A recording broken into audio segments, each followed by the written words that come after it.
salamat. Nandito po kami hindi lamang upang ipagdiwang ang sorteyo na sinusunod na tradisyon dito sa bayan, sa lungsod ng Carmona mula pa noong 1861, nung kapanakan pa ni Dr. Jose Rizal. Kundi para rin batiin at ipagdiwang ang 24th birthday ng ating minamahal na Congressman Roy Loyola. 12 taong singkat niyang pinaghirapan para maging ganap na lungsod itong lungsod ng Carmona.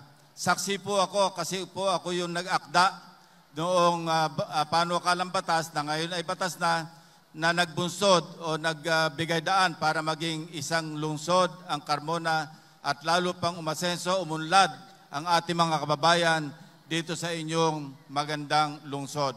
Magandang umaga po at maligayang kaarawan sa aking idol. Hindi ko nasasabihin kung bakit ko siya idol, basta't idol ko siya. Maraming salamat po at magandang umaga sa ating lahat. Maraming salamat po, Senator Ping Lacson. Ngayon